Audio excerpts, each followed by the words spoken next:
Hello students, this is a review of the first practice test that was given out in class. Before I start talking about the multiple choice, I would like to show you the answers to the multiple choice. So I'll show you that now. Here are the appropriate answers. I would suggest that you pause the video right now, take a look at your answers to test 1, and try to identify the ones that you got wrong. Then by viewing this video, you can go back and check the ones that you got wrong and watch my reasoning for them. Okay, hopefully you've checked your answers already. Let's take a look at the questions. First question.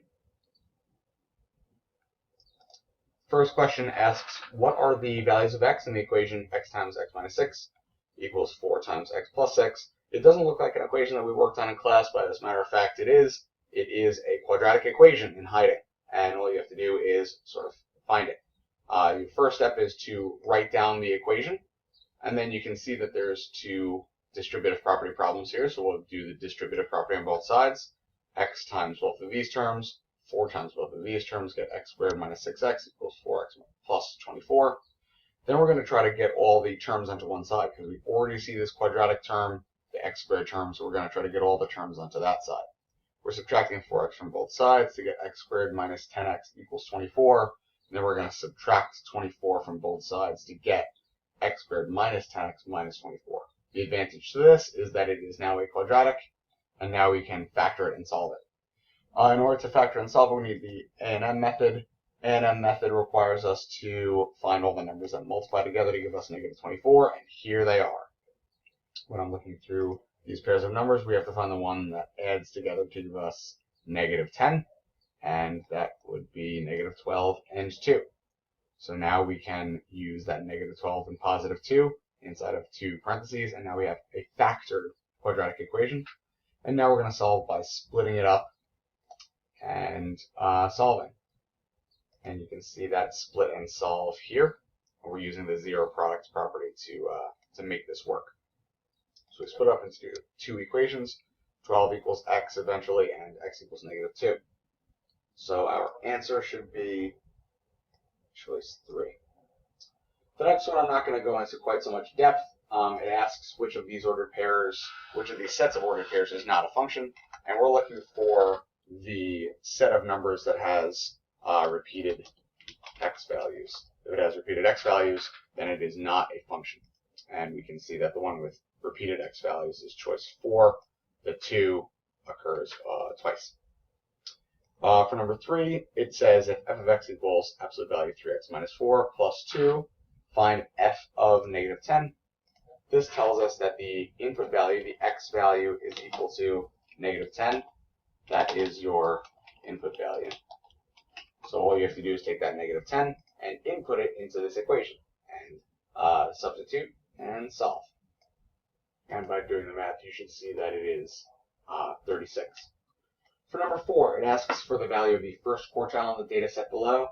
It gives us all of these scores, and you know that first quartile is part of the 5-number summary.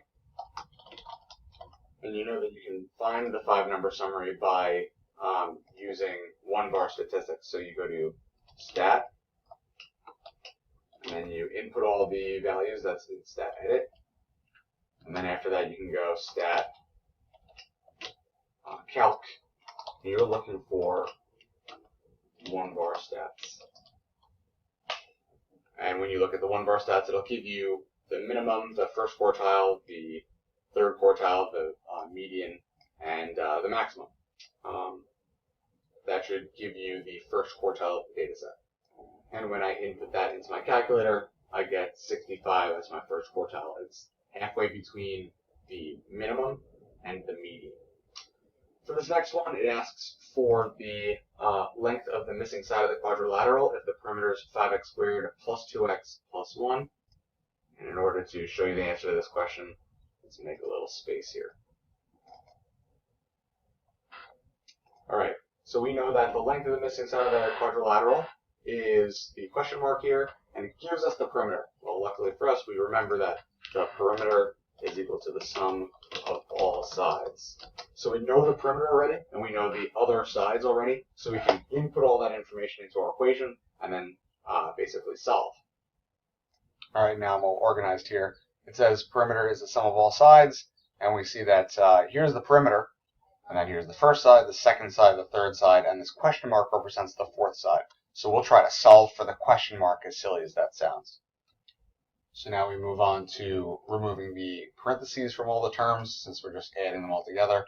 Remember, if we were subtracting, we'd use the distributive property, but we don't have to here. Then we're going to combine like terms. We combine all of the x squared terms, 2x squared, 3x squared, 4x squared, and get 9x squared. X minus 5x is negative 4x, and negative 1 has no partner. We still have this question mark. We're going to solve for the question mark. So now we're going to subtract 9x squared from both sides. We get negative 4x squared plus 2x plus 1 equals negative 4x minus 1 plus question mark. Still solving for question mark, so we're going to add 4x to both sides. And then we're going to add 1 to both sides, and we get negative 4x squared plus 6x plus 2, and that should be choice 2. Next, question number 6 asks us what the product is of x plus 1 and 2x squared plus 3x minus 1. Product means multiply. So all we're required to do here is to take the two polynomials and multiply them together. So we can write the two polynomials as a product. And then we're going to use the double distributive property to multiply all of the first terms by all the last terms. So you should get 6 terms in total. Then you're going to identify the like terms and combine them. We combine all the x squared terms and all the x terms. And we find that it is choice number 2. I realize that this plus is a little eroded, but that says plus, not divided by. It would be very silly to have a divided by in the middle of a problem like that. Next, it gives us a function which is 3 to the x power. We know that this is exponential growth. And exponential growth is, first of all, exponential, so it's not a straight line. And second of all, it's not either of these. Those don't really show growth. We see that exponential growth looks like this. That was a fun little triangle. I meant to do a circle. You could have also put it in your calculator and saw that this was the same shape as this. Next question. It asks us about a sequence with an initial value of 10 and a pattern which is each term is twice the previous term. That's multiplying. This is a type of geometric sequence. And on your reference table, you have a geometric sequence formula. The geometric sequence formula is an equals a1, which is the starting term, times r, which is the common ratio, to the n minus 1. So the starting term is a1. That's 10. And we're multiplying here, so we can automatically eliminate these guys. These guys are adding and subtracting. A1 is 10. That matches both of these. The common ratio is 2, because it says twice here. That matches both of these. The only one that matches it perfectly, though, the n minus 1, is choice 2, because choice 2, of course, has the n minus 1 in it. So choice 2 is the correct answer. For number 9, it asks how can this expression be rewritten. It's a quadratic expression, and we can use the A&M method for that because there's no number in front of the squared term. We're looking at positive 14, and we're identifying all the pairs of numbers that multiply together to give us positive 14. There aren't that many. And we're identifying the correct factors. So the only correct factors here I see are positive 7 and positive 2. They add together to positive 9, and they multiply together to positive 14. So our answer is choice 4. Next, the scatter plot shows the number of milligrams of medication in a person's body for the first 3 hours. Great. It asks which of these equations matches this line. Well, if I connect the dots in this line, it's a scatter plot. It looks sort of like this. I can identify the y-intercept here. Y-intercept looks like about 130 or 135. And that automatically eliminates choice number 2, which is negative 130, and choice number 4, which is negative 130. We're also looking for a slope, and we can identify 2 points here. This is 0, 130. So 0, 130 as a point. And another point I can identify is maybe about 3.5, 0. So 0.5, that's 0.5, folks, 0. You can clearly see that the x value is going up by a little bit, but the y value is decreasing by a lot. The rise is negative 130, and the run is about 3.5. So your slope is definitely not going to be negative 1. It's going to be closer to negative 40. So your answer should be choice number 3. Next, using the equation ax squared plus bx plus c to represent a parabola, which statement is true? The easiest way to do this is to start substituting values for a, b, and c. One thing that you should remember, though, is if the a value is negative, let's say, for example, if you have negative 2, x squared, let's pretend like that's an x for a second. If you have negative 2x squared in your quadratic equation, then that's going to mean it flips upside down across the x-axis, which means the parabola is opening downwards. So if the a value is negative, the parabola is opening downwards, which means if the a value is positive, the parabola is opening upwards. The c value doesn't really have a huge difference on which way it opens up. It does have a difference on where it hits the y-axis, but it doesn't tell you whether it's curved upwards or curved downwards. If the function h of x represents the number of full hours it takes a person to assemble tires in a factory, x is the number of tires, we wouldn't use a number of tires that was a fraction, like part of the set of real numbers. We wouldn't use a negative number to describe tires. We wouldn't use possible negative numbers in the set of integers. The only ones we would use is non-negative integers. So those are the non-negative whole numbers, in other words. For number 13, you needed to remember a formula, and that formula is the Pythagorean Theorem. And yes, you do need to remember the Pythagorean Theorem. So Pythagorean Theorem states a squared plus b squared equals c squared. Try to remember that a squared and b squared are the smaller sides of the triangle. So a squared and b squared are the smaller sides. And c squared, the c line, has to be the longest side of the triangle. So we have our equation, a squared plus b squared equals c squared. We just need to substitute these numbers into the equation, the Pythagorean Theorem, and see which one works. I'm going to show you which one works. It's choice 1. I'm going to prove it to you. So we know the two small sides are 10 and 24, and the longest side is 26. So we plug them into the Pythagorean Theorem. 10 squared plus 24 squared equals 26 squared. Again, the longest being 26.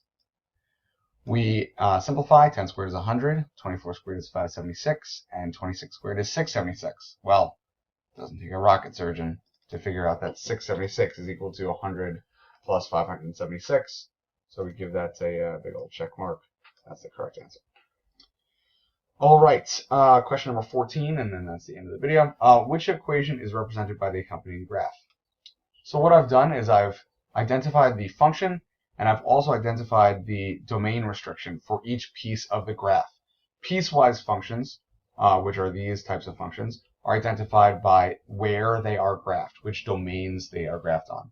So for example, this first line, straight horizontal line that hits the y-axis at 2, it's y equals 2. It doesn't have a slope, so there's no x term. We can see that we're using all of the x values starting at -2 and increasing. So x is greater than -2. We don't say greater than or equal to because this is an open circle. Open circle means it's not equal to. Whereas down here, y is equal to -1, that straight horizontal line, that would intersect the y-axis at -1. And this is saying that x is less than or equal to -2 because we're starting at -2, filled in circle, and we are going to these smaller numbers.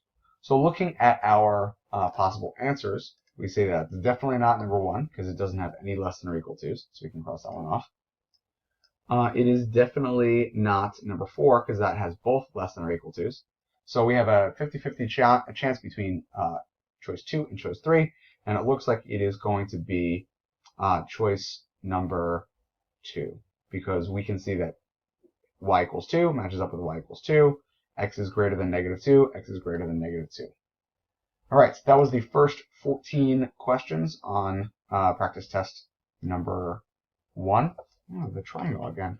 Fun little triangle. Stay tuned for the next video, which will show the next multiple choice questions from test number 1.